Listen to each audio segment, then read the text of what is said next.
안 하려고 마음을 먹고 있었습니다. 사실은 일부러 저희 작정을 하고 있었는데 김 의원께서 그냥 가벼운 모임이니까 와달라고 해가지고 원래 소모임으로 제가 알고 있었습니다. 조그만 데서 모여가지고 치과 있지 않습니까? 거기서 이렇게 하는 모임으로 알고 있었고 가 마시거나 술 마시거나 맥주 마시면서 얘기하는 거 생각하고 있었어요.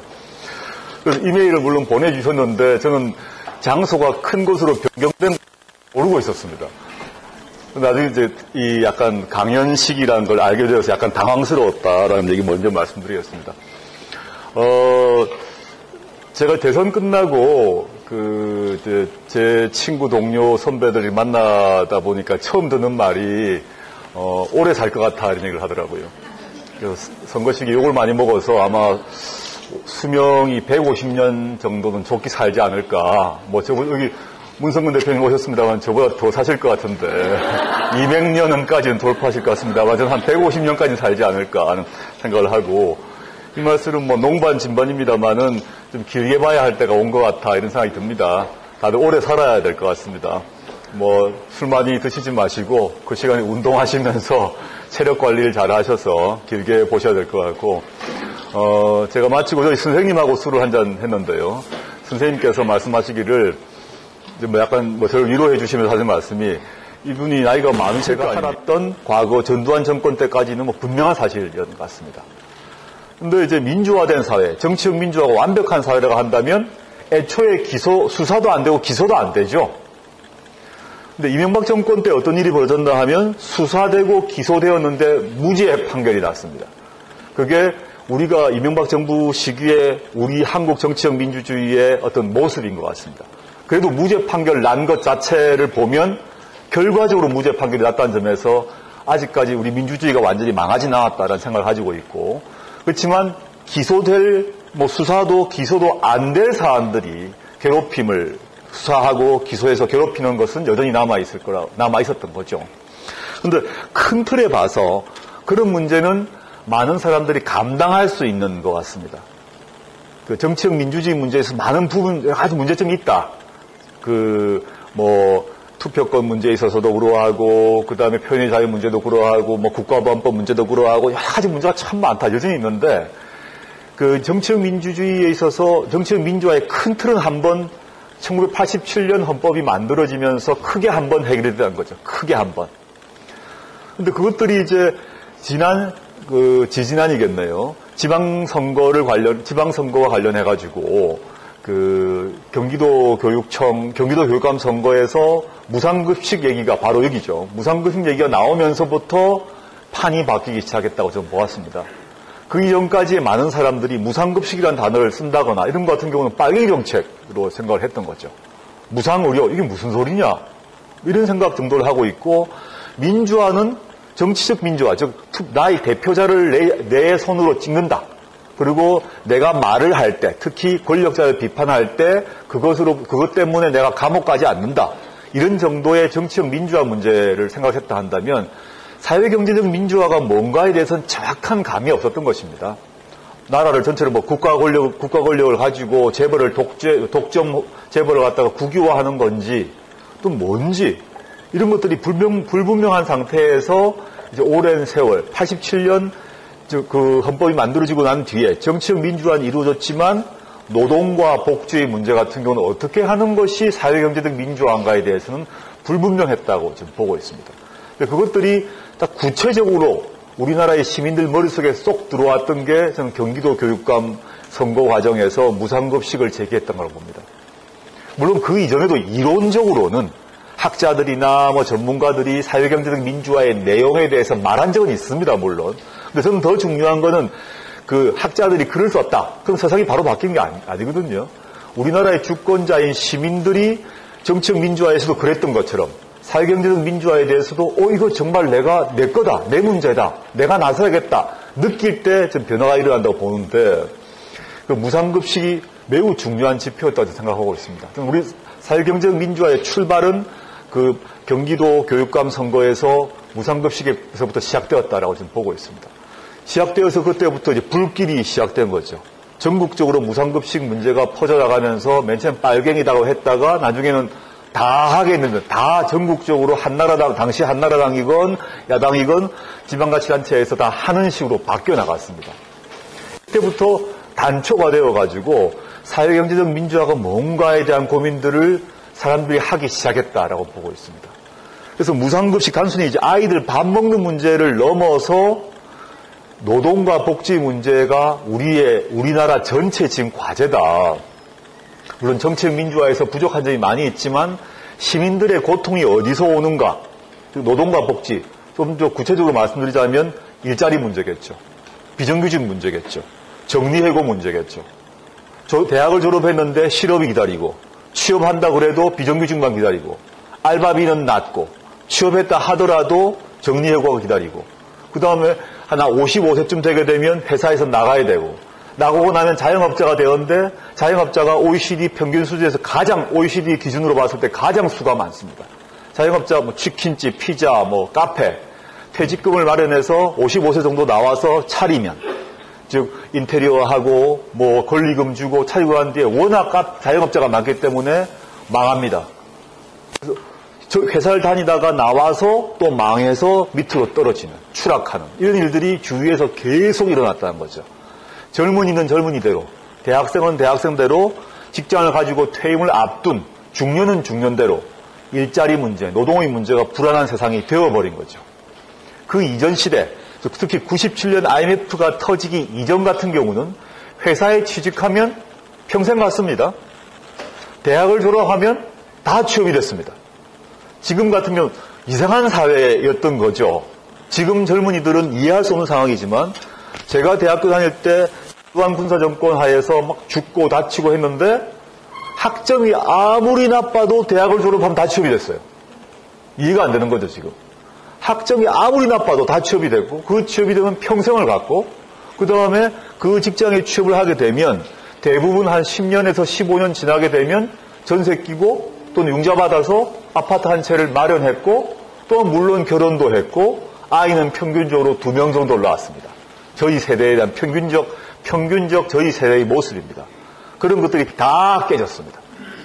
이런 것들을 지금 말하는 것들이 평균적이라고 했는데 지금 살아가는 젊은이들은 자기의 노력으로 부모님의 상속이나 유산 없이 집을 살 수 있을지, 평생 안정적 직장을 가질 수 있는지 모든 게 불확실한 게 됐던 거죠. 이게 이제 하나의 큰 덩어리입니다.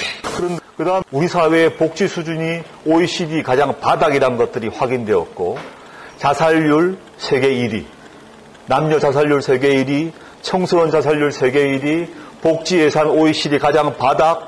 그래서 이게 한국 사회가 그 과거에 비해서 보면 물질적 규모가 아주 커졌습니다. 아시다시피. 그 이전보다 많이 먹고, 단백질 섭취량 높고, 옷도 좋은 거 입고, 차도 가지고 있습니다. 그런데 불안한 상태가 된 거죠. 왜냐하면 직장 문제가 불안하면 노동을 하다가, 즉 일을 하다가 직장이 이제 없어지거나, 그다음 또는 다치거나, 장애를 입거나, 이런 경우에 있어서 국가가 이걸 복지를 통해서 받쳐줘야 되는데, 이 복지 시스템이 워낙 약하고 개인이 알아서 노후까지 자기 자신의 노후, 자기 자식 문제를 개인이 책임지는 사회가 되다 보니까, 복지 문제가 약하다 보니까 이 문제가 자신의 버는 능력이 떨어지게 되면 그대로 땅바닥으로 추락하는 거죠. 이런 사회가 되다 보니까 언제부턴가 사람들이 이제 마음가짐도 달라지고 피폐해지고 경쟁 중심으로 하고, 왜냐하면 내가 저 정부에 나가서 나의 몫을, 나의 노동을 팔아서, 노동을 해서 몫을 챙겨두지 않으면 나의 노후도 불안하고 내 자식의 미래도 없다라는 것들을 본능적으로 느끼는 거죠. 이 세상에서 보니까 불안한 거죠. 그러니까 경쟁 중심으로 가고 있다는 것입니다. 그러니까 아이들에 대해서, 저도 부모입니다만은, 아이들 같은 경우는 이 거친 세상에서 이겨야 된다. 어떤 부모가 자기 자식이 그 약육 강식에서 그 먹히는 고기가 되기를 원하겠습니까? 이기길 원하죠. 승자가 되길 원합니다. 근데 아이한테 이기려고 그러면 너가 밟고 일어서야 된다 요구할 수밖에 없고, 그러려면 공부해라, 경쟁해라 얘기를 할 수밖에 없죠. 근데 아무리 그렇게 해도 전국적으로 똑같이 경쟁을 하고 막 난리를 쳐도 등수는 정해져 있기 때문에 서열은 1등부터 꼴찌가 있을 수밖에 없죠. 이게 이제 우리 모습인데, 저는 아까도 이제 직장 얘기, 일자리 문제에 대해서 지금과 다른 외국이 아니라 우리나라 역사에서 몇십 년 전에 다른 모습이 있었던 것처럼 지금 여기도 학생들도 많이 계십니다만은 제가 전두환 대통령을 매우 싫어합니다. 그럼 뭐 여러 가지 이유로 싫어합니다. 여기도 좋아하시는 분 많지 않겠습니다만은 뭐 세금 문제 28만 원 밖에 없다 이런 말씀부터 시작해서 뭐 한두 가지가 아닌데 하나의 경우에 있어서 제가 개인 사적으로 고맙게 생각하는 게 하나 있거든요. 저는 고등학교 때 전두환 정권이 들어섰습니다. 전두환 정권이 들어서가지고 이 뭐 포갑자 권력이고 광주 시민을 무력으로 진압하고 들어선 정권인데 여러 가지 이유로 민심을 얻기 위해서 전국적으로 과외를 금지했습니다. 과외를 하면 아버지가 회사에서 잘렸습니다. 저는 그 역시 뭐 아주 무리한 수죠. 여하튼 저는 고등학교 다닐 때 단 한 번도 과외를 해본 적이 없습니다. 할 수가 없어요.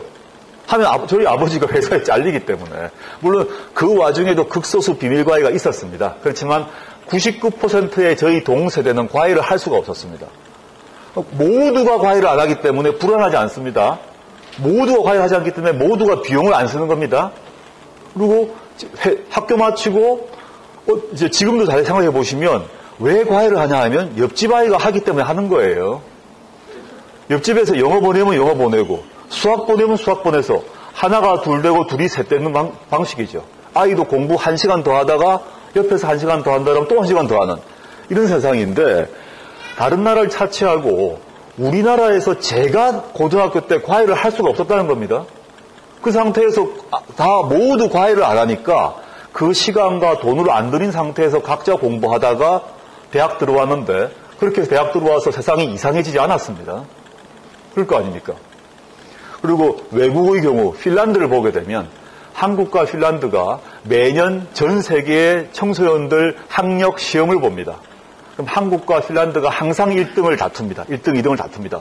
어학, 수학 해서 표준점 뽑아가지고 시험을 보는데 그러면 우리나라는 전국적으로 모든 학부모가 시간과 돈을 투자해서 그런 실력이 나오는데 핀란드는 과외도 물론 없고요. 핀란드 중고등학교에는 성적표에 등수란이 없습니다. 물론 대학에 좋은 대학이 있는데 그렇지만 대부분의 대학은 평준화되어 있습니다. 근데 핀란드가 망했다거나 핀란드 학생들의 실력이 떨어진다거나 이건 객관적으로 전혀 아닌 거죠. 우리하고 똑같아요. 항상 1등을 차지합니다. 그러면 이건 다시 생각해 봐야 되는 문제라는 것입니다. 제 전공이 이제 법이죠. 법이라는 것은 법과 제도를 공부하는 게 제 전공입니다. 법과 제도를 어떻게 바꾸면 그 안에 사람이 달라지거든요. 우리가 사람은 나약한 존재이기 때문에, 모든 어느 사회에서나 자기가 살아야 될 거 아닙니까? 살아야 되고, 또는 더 나아가면 이겨야 되고, 자기 자식도 잘 살아야 되고, 이런 걸 꿈을 꿉니다. 그게 나쁜 건 아니죠. 근데 제도적 틀을 어떻게 꾸리냐에 따라서 사람이 달리 움직이겠죠.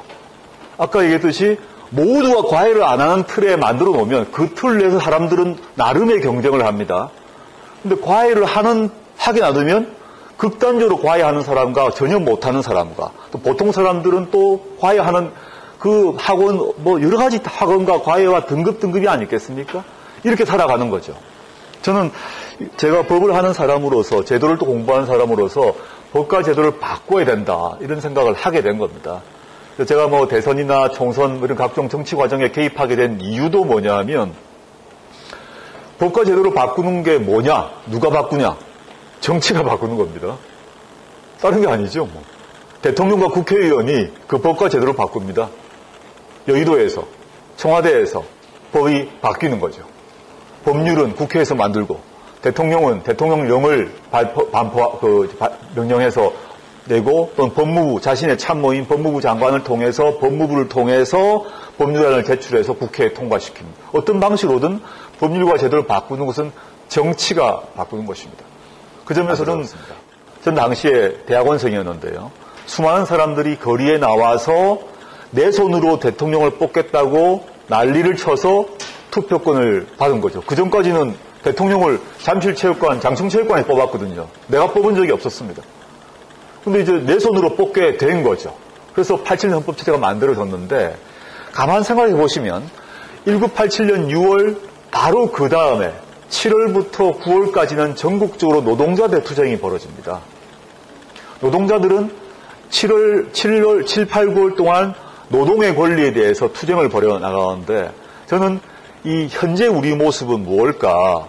87년 6월에 목소리는 반영되어 있는데 7, 8, 9월의 목소리는 덜 반영되어 있는 상태가 되었다라고 보고 있습니다.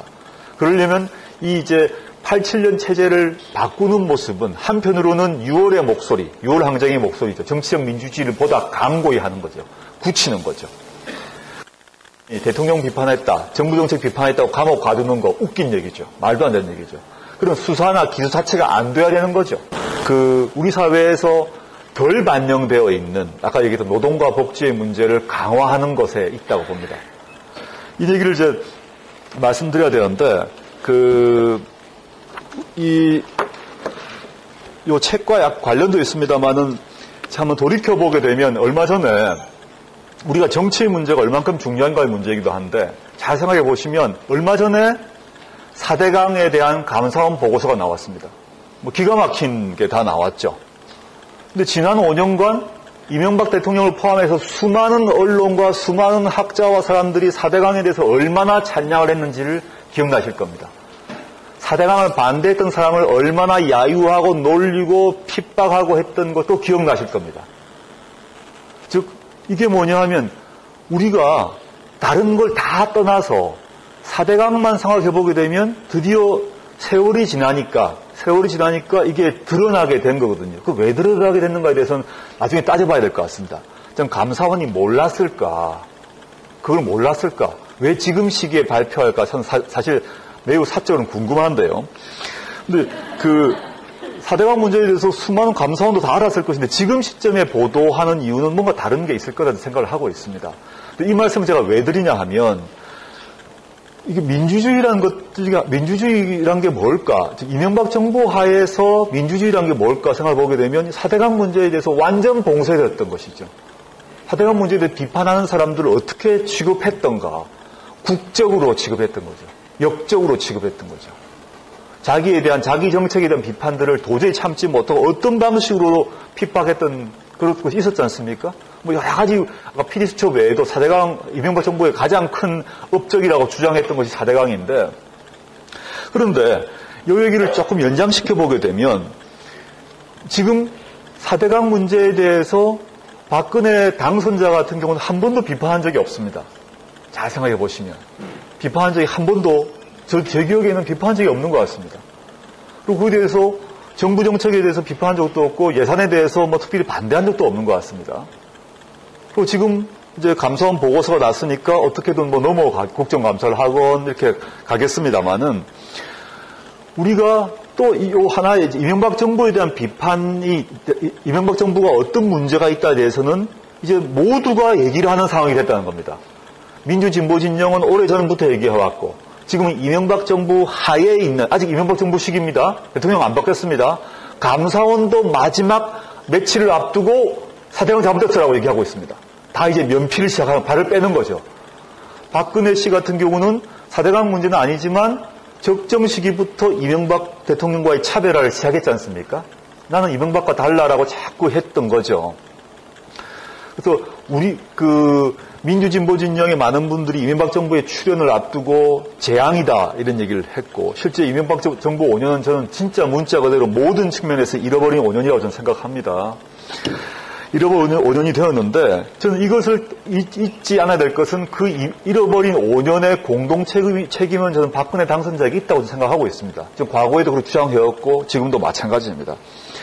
근데 이 얘기를 새롭게 꺼내서 뭘 하겠다는 게 아니라 미래 때문입니다. 과거를 꺼집어내는 이유는 앞으로의 5년에 대한 얘기를 하려고 하는 것입니다. 저는 이제 지난 대선 과정을 겪으면서 어떤 생각을 했나 하면, 저도 뭐 대선에 깊이 관여했지 않습니까? 아까 말씀드린 욕도 많이 먹고, 엄청난 온갖 욕을 많이 먹었는데요.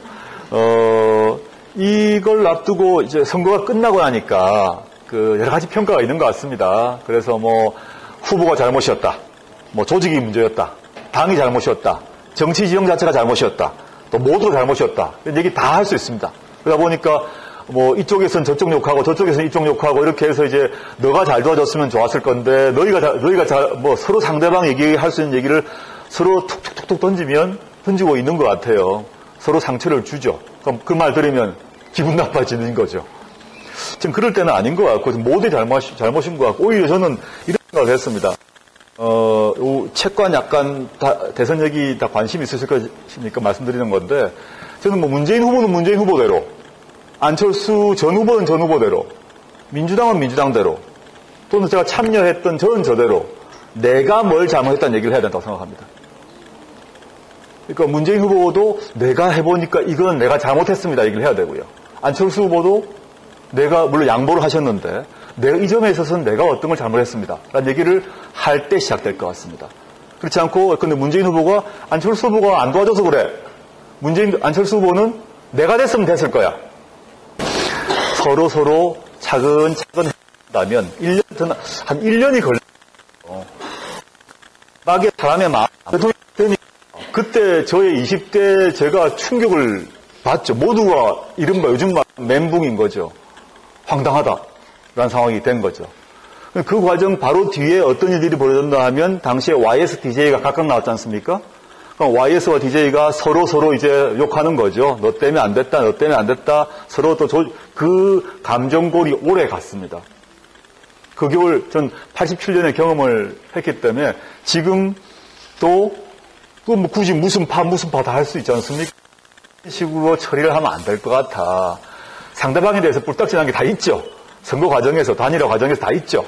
그런 말들을 다 삭히고 나를 돌아보는 게 좀 좋겠다 이런 생각을 했습니다.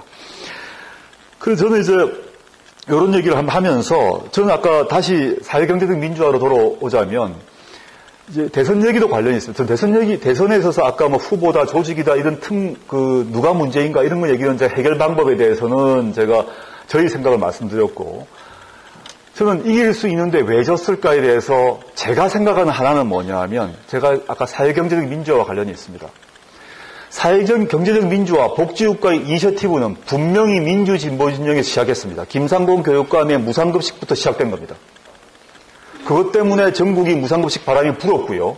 그래 박원순 시장도 그 분위기 속에서 이긴 겁니다. 즉 그 이전까지는 정치적 민주화랑 돼서 사회경제적 민주화를 해야 된다라는 이니셔티브를 딱 잡고 그 지방선거 치르고 서울시장 재보궐선거 치러서 이겼습니다. 그래서 그 흐름은 경기도 교육감이 당선되고 그다음에 뭐 서울시 같은 경우도 교육감 당선되고 등등 그다음에 박원순 시장까지 그 흐름 같은 경우에 있어서는 흐름을 봤는데 그래서 사회경제적 민주화라는 것을 화두로 만들었어요. 복지국가를 화두로 만들었습니다. 그랬더니 새누리당에서도 이건 안 되겠다고 해서 박근혜 씨가 복지국가를 받기 시작하고 총선 과정에서는 색깔을 빨간색으로 바꾸고 모든 플랜카드에서 복지국가를 우리 당이 이루겠다고 얘기를 했습니다.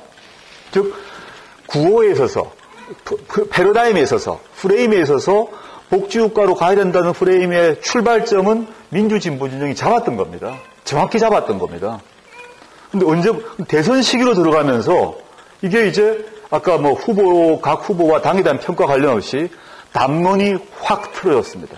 전 너무 안타까운 게 뭐냐 하면 쭉 그걸 끌고 가다가 우리 뭐 문재인 후보, 안철수 후보 두 분 훌륭하신 분인데 그 과정에서 단일화 새정치 문제로 탁 바뀌었습니다. 한 달 이상 거의 2달간 새정치 얘기가 나왔습니다. 저는 새정치가 틀리다고 생각하지 않습니다. 중요한 주제입니다. 이런 문제로 바뀌어버리면서 유권자 입장에서는 민생 문제가 더 중요한 거거든요. 단순하게 얘기하면. 그래서 저기는 계속 쟤들 둘이서 싸우다가 누가 정치 주도권을 잡는가에 관심이 있는 것 같아.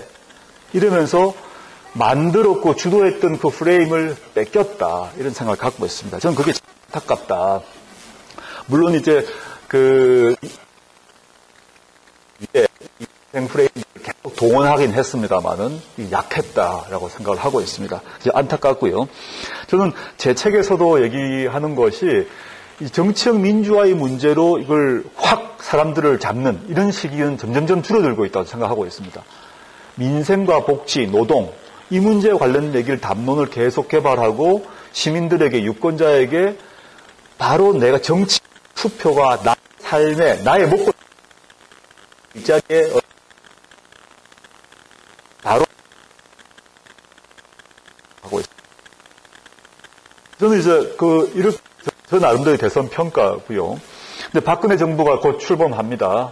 출범하고 저는 좀 어떻게 될지 모르겠습니다만 이제 박근혜 정부의 성공을 진심으로 바랍니다. 좀 박근혜 대통령 및 그 측근을 매우 비판적으로 보고 있습니다. 아시다시피 제가 대선 과정에서 했던 말은 쇼가 아니라 진심으로 생각하고 있고요. 지금도 매우 비판적으로 봅니다만은 박근혜 정부가 성공하길 바랍니다. 어떤 의미에서 뭐라 하냐 하면 박근혜 후보가 대선 과정에서 냈던 각종 공약, 특히 노동과 복지 관련 공약은 지켜야 한다고 저는 보고 있습니다. 지키도록 민주진보진영, 문재인 지지자, 안철수 지지자 모두 지키라고 요구해야 된다고 생각합니다. 그래서 다 못 지킨다 하더라도 그 정도 반만 앞으로 이명박 정부보다는 나아야 될 거 아닙니까? 그리고 박근혜 정부 하에서도 일정하게 뭔가 좋은 변화가 있을 수 있습니다. 무조건 저주를 퍼부어서 무조건 망하라 하면 망할 수도 있어요. 근데 망하고 난 뒤에 그럼 바로 정권이 민주진보진영으로 오냐? 그건 아닙니다. 너무 망하면 더 극우적인 사람이 17년에 기다릴지도 모릅니다. 나라 망했다. 이제 민주주의 필요 없다. 완전히 극우 중에 극우적인 사람이 더 횡행할지도 모릅니다. 그런 의미에서 저는 박근혜 정부가 성공하길 바라고 특히 박근혜 정부의 민생, 노동, 복지 정책, 공약 지켜야 한다고 보고요. 그것이 저는 최근에 보게 되면 조중동 각종 언론에서 박근혜 정부의 공약 수정하라는 얘기를 공개적으로 얘기를 하고 있습니다. 빨리 복지 예산 줄여라 이런 얘기를 하고 있는데 저는 이때 박근혜를 옹호해주고 싶습니다. 박근혜 편을 공개적으로 들어주고 싶습니다. 박근혜 표 복지 지켜줘야 된다라고 얘기해주고 싶습니다. 그래서 복지 문제든 노동 문제든 지켜봐야 되겠습니다만은 이거는 뭐냐 하면 민주진보 진영에서 끊임없이 요구했던 경제민주적 요구를 받은 겁니다. 나쁘게 얘기하면 뺏긴 거기도 하죠. 받은 겁니다. 그 받은 것들은 지키라고 요구할 수 있고, 그럼 우리의 것이기도 했고, 그쪽이 약속한 것이기도 합니다. 그럼 그것들이 만들어지고 제도화된다면, 그것은 진보 보수를 떠나서 이 땅을 대한민국이라는 정치 공동체에 살아가는 사람들에게 도움이 될 것이라고 봅니다. 예컨대 의료보험, 국민연금 같은 경우 노태우 정부 때 만든 게 있거든요. 박정희 때 의료보험 만들었거든요. 논란이 이제 평가이단이 있습니다만 그 제도적 틀이 그때 만들어질 수가 있습니다. 그래서 저는 박근혜 정부 때 지금 공약이 얼만큼 될지는 저도 모르겠습니다만은 자신이 내세웠던 공약을 반만이라도 지켜주길 바란다. 그걸 안 지킨다면 강력히 비판해야 된다 봅니다. 그 공약, 다른 것을 기대하지 않겠다. 저는 박근혜 정부에게 문재인 후보가 내세웠던 공약을 지키라고 요구할 수는 없죠. 저도 당이 다르고 입장이 다른데 그 요구하지 않을 것입니다. 저도 하지 않을 것이고 할 필요도 없다고 생각이 듭니다. 본인이 했던 말씀, 본인이 신뢰의 정치인이라고 하셨기 때문에 그 약속을 지킬 것은 우리가 요구할 권리가 있습니다. 저는 48%에 속합니다. 저는 48%에 속하지만 당선된 대통령에게 자신이 대선 시기에 약속했던 공약은 지키라고 요구할 수 있는 모든 권리가 저에게 있습니다. 저는 그걸 요구할 것이고 그걸 지키지 않으면 강력히 비판해야 된다고 봅니다. 그래서 그분의 공약이 반만이라 지키길 바라고 있고요. 그 다음에 이제 우리 민주진보 진영과 관련해서 좀 말씀드릴 게 있습니다. 아까 이제 정책 민주화, 경제적 민주화 얘기했습니다. 이게 왜 잘 안 됐을까에 대해서 전 아까 대선 시기와 보게 되면 아까 짧은 평가를 좀 했습니다. 몇 가지 했는데요. 다들 이제 갑갑하죠. 이러다가 14년 어떻게 되는 건지, 17년 어떻게 되는지 이런 고민도 많이 있는 것 같습니다. 저는 여러 가지가 있는데 지금 최근에 민주당 내에서 토론도 있고 논쟁도 있는 것 같습니다. 우클릭 해야 된다, 좌클릭이 된다 이런 얘기 막 하고 있는데 저는 지금 민주당이 강령이 우경화돼서 졌다? 전혀 아니라고 생각합니다. 민주당의 강령이 이제 진보화된 강령이죠. 경제적 민주화를 강조한 강령이 그건 맞는 강령입니다. 왜냐? 박근혜 씨도 그걸 다 채용할 만큼 이유가 있었던 거죠. 시대 정신을 반영한 정강정책을 민주당이 먼저 채택을 했고 그 다음에 박근혜 정부가 또 채택한 겁니다. 물론 시간적 순서로는 과거 민주노동당이 그런 내용의 강령을 가장 먼저 채택했습니다. 근데 민주노동당은 여러 가지 이유로 지금 막 분열되고 어려워졌습니다만은 시간적 순서로 민주노동당이 그러한 내용 강령을 많이 했고 그걸 받아서 그 민주당이 한 번 더 정강정책을 바꿨기 때문에 민주당의 문제가 정강정책이 아주 과격해서 졌다. 이걸 유지하게 되면 뭐 진다. 전혀 아니라고 봅니다. 오히려 그런 그 사회경제적 민주화를 강화시키는 입장을 계속 취해야 된다고 보고요. 저는 민주당이나 민주진보진영의 문제가 좌클릭이냐 우클릭이냐 이런 문제가 아니라 좌우가 아니라 밑으로 가야 되는 문제라고 봅니다. 아래로 안 갔기 때문에 문제다 생각합니다. 강령을 확 바꿔서 아주 새누리당 비슷하게 만들면 갑자기 당선되느냐? 전혀 아니라고 봅니다. 이기느냐? 전혀 아니라고 봅니다. 저는 밑으로 간다는 얘기는 한 세 가지 차원이 있을 수 있는데요. 한 정당 문제가 있는 것 같습니다. 전 정당이 너무너무 중요하다.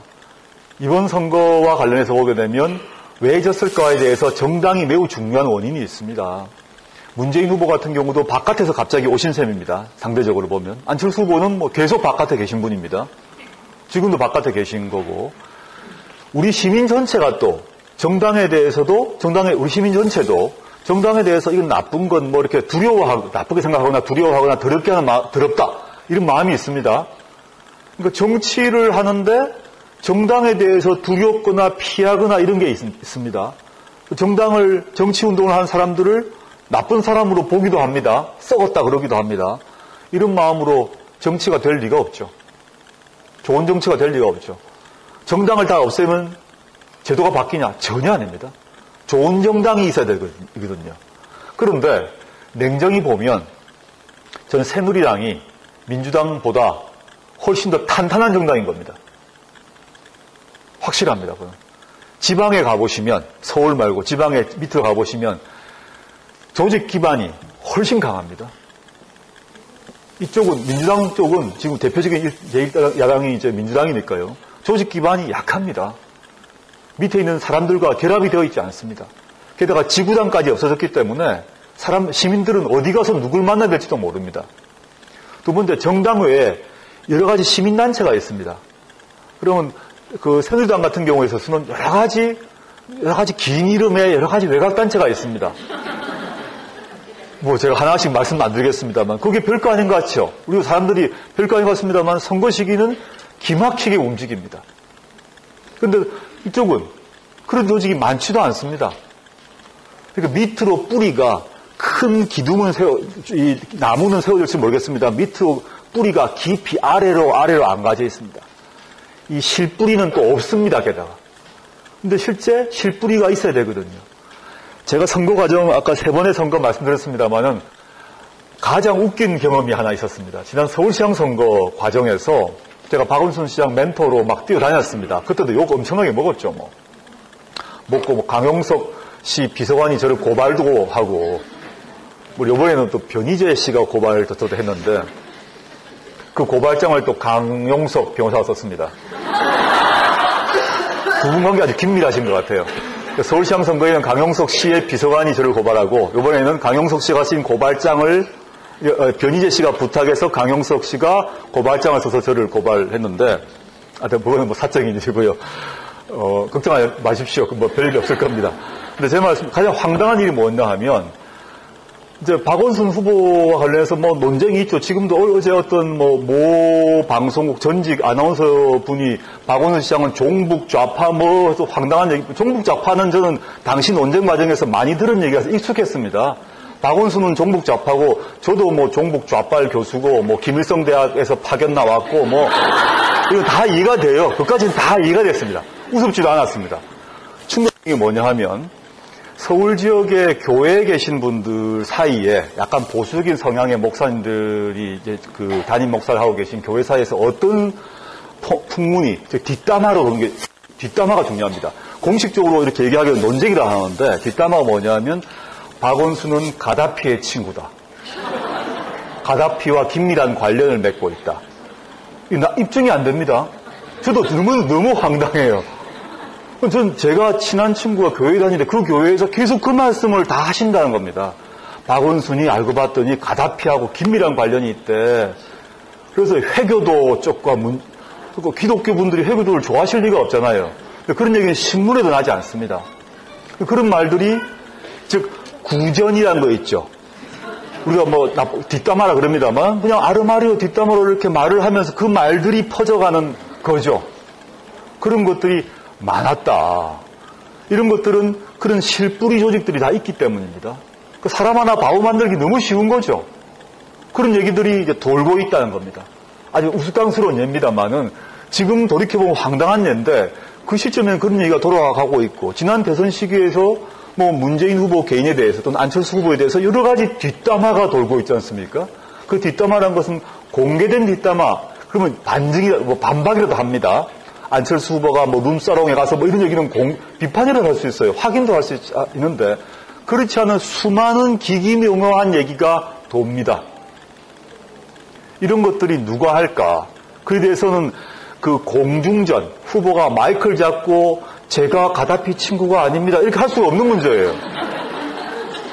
일선 과정에서 뭐 찜질방에서 목욕탕에서 헬스클럽에서 배드민턴 치는 데서 얘기가 논쟁이 벌어져야 되는데 그 과정에서 목소리 큰 분들이 특정 아까 가다피야라고 주장하실 때 상대방은 할 말이 없는 상황들이 벌어지더란 거죠.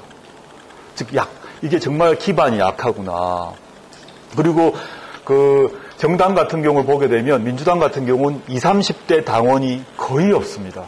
아까 제가 지역을 얘기했습니다만 세대로 보게 되면 20, 30대 당원들이 거의 없습니다. 그러니까 젊은이들 같은 경우에 있어서 정당을 싫어하게 되는데 전 20대 30대를 비난하기 위해서가 아니라 민주당이 그런 틀을 갖추지 못했던 거죠. 매력적인 정당이 못됐던 거죠. 20, 30대는 그러니까 당시에 안철수 후보의 마음을 줬지 않았겠습니까? 이런 것들을 이제 정당이 필요하다는 것이고요. 그래서 이런 정당, 시민단체, 풀뿌리 조직 이런 것들이 앞으로 계속 만들어져야 된다. 지금부터 저는 뭐 특히 올해 1년, 특히 내년 14년 지방선거 전까지 심한 얘기인지 모르겠습니다. 저는 아까 올해 1년은 박근혜 정부가 잘 되기를 기도하면서 살 생각입니다. 올해.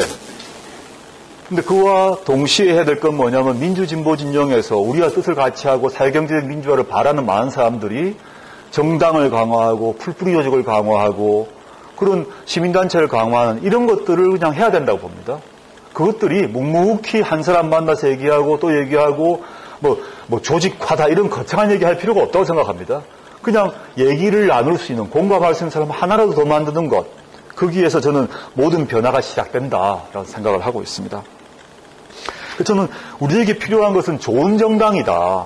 그리고 좋은 시민단체 그리고 풀뿌리 조직과 긴밀한 관련을 맺고 있는 그리고 온라인, 오프라인만이 아니라 온라인과 온라인상으로 온라인, 오프라인 모두에서 활동하는 그런 정당과 그걸 받쳐주는 그 시민단체 조직들이 있을 때 저는 다음 선거도 이길 수 있을 것이다 생각하고 있습니다.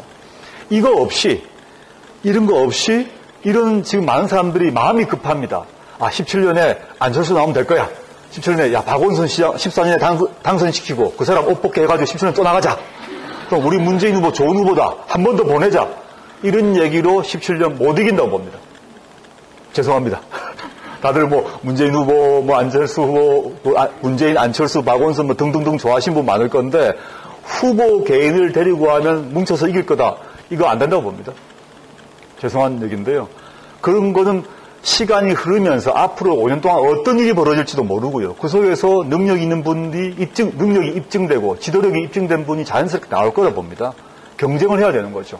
지금은 그런 시기가 아니라고 보고 다지고 다져야 된다. 정당은 정당대로 오늘 여기 인문학연대 같은 경우는 이 고향에서 이 모임들을 강화하고 이 작업들을 꾸준히 해야 될 것이 아닌가 이런 생각을 하고 있습니다.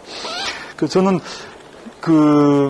박근혜 당선자가 당선자와 관련해서 최근에 논쟁들이 막 벌어졌습니다만은 다시 말씀드리자면 몇 가지가 있습니다. 특히 이제 특히 아까 공약 관련해서 제가 강조하고 싶은 거는 기초연금 문제, 무상보육 공약, 4대 중증 질환 관련 의료 공약. 물론 이게 간이 빠지긴 했습니다만은 제가 그때 간이 왜 빠진지 좀 뭐 비판도 했습니다만은 이런 몇 가지들 의료보험 문제, 의료보험이나 기초연금이나 무상보육 문제라거나 등등 같은 경우에 있어서 딱 지켜봐야 될 문제 같습니다. 이건 매우 중요하다는 것 생각해 보시고, 그리고 찾아보시면 지금 여러분에게 제가 제안하고 싶은 거는, 첫째는 박근혜 박근혜 당선자께서 대선 시기에 약속했던 공약집을 빨리 공부하셔야 될 것 같습니다. 화내지 마시고, 기분 나빠서 하지 마시고, 인터넷 보시면 다 있습니다. 정말 좋은 공약이 많습니다.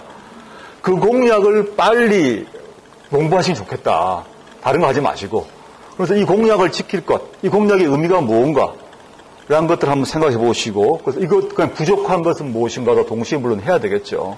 어떤 게 부족한 거, 뭐가 문제인가도 봐야겠습니다만, 그 공약을 보면 앞으로 박근혜 정부가 어떤 길을 갈 것인가가 예상된다고 봅니다.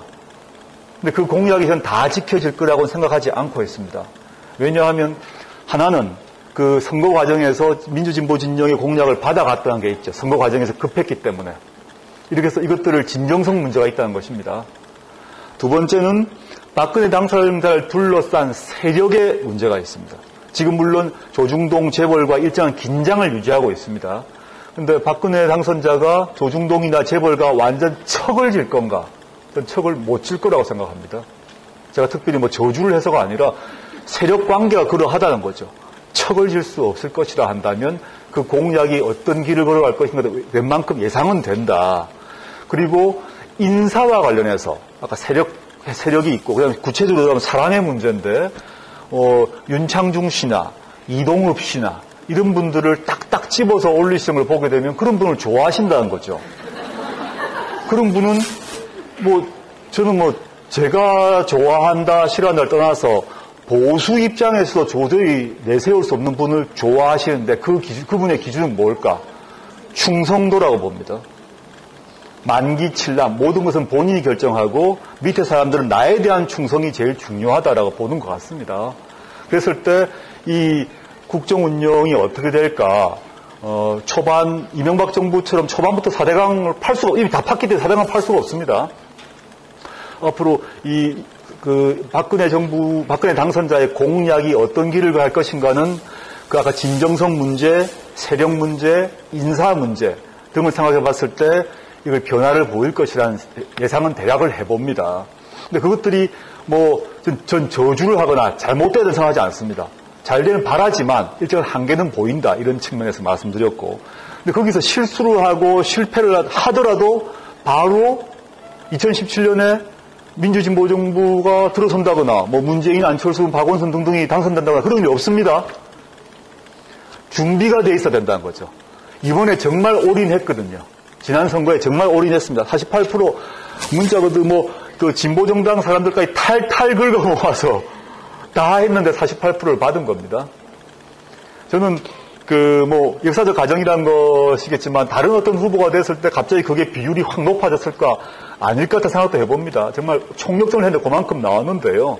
그거는 여러 가지 준비 정도가 저는 후보의 문제 말고 아까 얘기했던 이 조직과 기반과 지역 문제가 이게 워낙 갖춰져 있지 못한 상태였기 때문에 밑에 지상전에서 공중전에서는 이겼을지 모르겠습니다. 여론전에서는 예를 들어서 찬조연설 팀이 있으면 문재인 찬조연설 팀이 제가 봐도 괜찮았던 것 같아요. 제가 있어서 한 얘기가 아닙니다.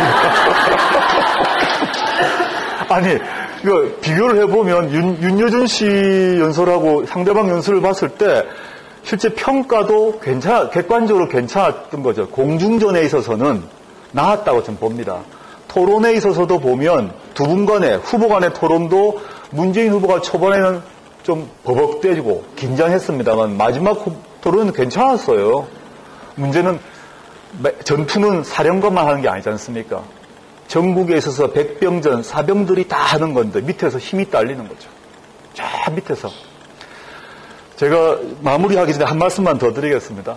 아까 이제 뭐 군사적 표현을 썼습니다만은 제가 이제 고향이 부산입니다. 저희 어머니가 이제 부산에 사시는데 저희 어머니가 38년생이십니다. 어머니 친구분들, 선후배들하고 화실에서 그림 그리는 게 취미십니다. 노후에 이제 그림 그리시는데 그 화실에 10명의 그림 친구들이 있는데 2명만 문재인 후보 지지자였습니다.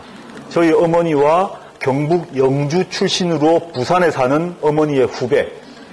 뭐 마찬가지로 그분도 나이가 많으신 분입니다. 그래서 화실에서 그림 그리다가 논쟁하고 이렇게 하시는데 선거가 임박해서 어떤 일이 계속 벌어졌나 하면 저희 어머니는 아무도 설득하려고 하지 않으시죠. 뻔히 아니까. 어머니 친구분이라는 그 경북 영주 출신의 할머니입니다. 이 할머니에게 하루에도 몇 통씩 이 할머니의 친정어머니는 경북 영주에 사시는데 89세 할머니가 하루에 3-4번씩 딸에게 전화해서 너 정신 차려라. 너가 왜 문재인을 찍느냐고 하루에 3번씩 전화를 하셨습니다. 20대, 30대 또 여러분만 전화하시는 게 아니란 얘기입니다. 89세 노모가 60대 후반 딸에게 전화하시면서 이렇게 하셨다고 합니다. 너 때문에 우리 그네 죽으면 어떡하려고 그러니? 우리 그네 살려야 된다. 라고 절절히 호소하셨습니다. 우리 그네입니다. 이 절절함은 즉 육친적 절절함이죠. 우리 그네, 내 딸인 거죠. 그 정도의 그 끈끈함을 갖고 움직이는데 어떡하겠습니까? 근데 우리란 표현을 쓰자면 문재인 후보를 지지했던 분들은 그런 절절함으로 한 사람이 적었든지 절절함이 부족했든지 수가 적었든지 등등 있었다는 것입니다. 여러 가지 원인이 있지만 저는 그 할머니 분들은 앞으로 열심히 하실 거다. 그 89세 경북 영주 할머니의 노력만큼 우리가 해야지 비전이 있다라고 생각하고 있습니다. 저는 저 스스로도 반성해 보는 겁니다. 제가 얼만큼 그 할머니만큼 했을까? 제가 하루에 3번 전화를 안 한 것 같습니다. 저도 열심히 뛴다고 돌아다녔습니다만은 열심히 안 한 것 같습니다. 그래서 저는 우리가 한번 돌이켜보고 화두를 잘못 잡지는 않았다. 시대 정신을 잘못 읽은 건 아니라고 생각합니다. 우리는 분명히 시대 정신을 바로 잡았습니다. 경제민주화, 그다음에 정치혁신, 정당혁신을 포함한 제1야당이 민주당이 바뀌어야 된다. 경제민주화 이루고 복지국가 하려면 정당혁신 필요하다. 그걸 잘 잡았어요.